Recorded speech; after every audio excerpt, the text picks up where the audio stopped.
City's lesbian, gay, bisexual, and transgender residents.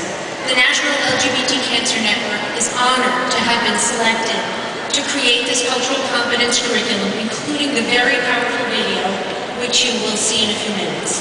The power of the film, which anchors both the short and the long curriculum that we developed, comes from the honesty and bravery of the people who told their stories on camera, as well as a long list of volunteers and the incredible talents of our director, Ken Ross, and our film editor, Phyllis Famiglietti.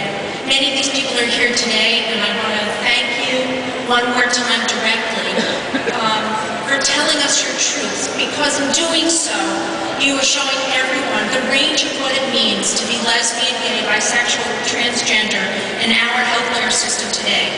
Your honesty will also be part of what changes the experience of others, at least at HHC facilities for now.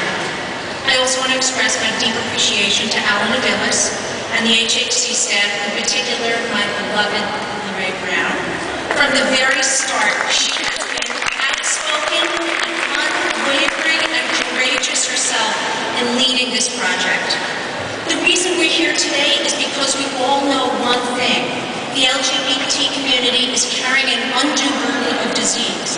Our health disparities are not caused by differences in anatomy or physiology, but mostly result from the stigma and discrimination of living as sexual and gender minorities in this culture.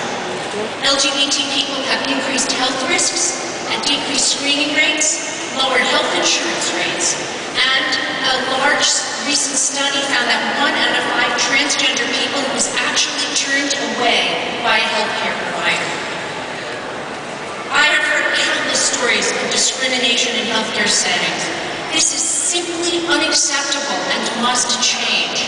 It is this change that my organization has been working towards. We educate the LGBT community about the importance of self-care.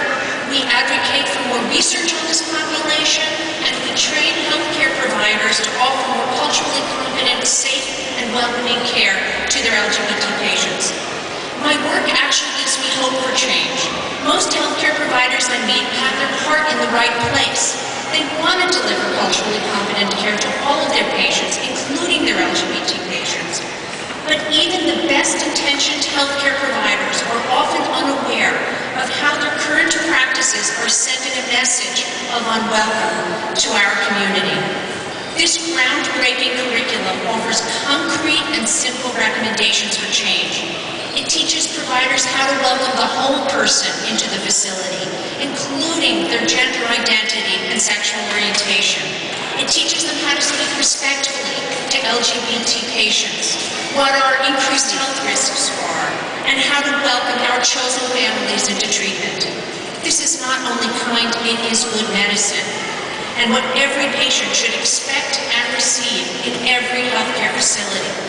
It will also make a difference in the actual health of our community as people trust their facilities more, engage more in routine care and cancer screenings, and develop strong alliances with their provider. Cultural competence is surely not all that needs to be done, but it is the first and largest step, and it is the one with the greatest impact. And this is also happening at a critical moment in our country's history. From the Affordable Care Act to the Joint Commission, from the recent report from the Institute of Medicine to the Health and Human Services recommendations for improving LGBT health, the federal government is recognizing that cultural competence training is a necessity to begin undoing the health disparities in our population. HHC is leading the pack. When such trainings become mandatory across the country, and we believe they will within the next few years, everyone will look to HHC as a model. And please know that the National LGBT Cancer Network is here to help other healthcare facilities, universities, social service organizations develop targeted trainings to make sure that their staff are responsive to the social and health needs of the LGBT community that they work with. We applaud HHC for being a leader, for making this commitment to improving the health of New York City's LGBT residents.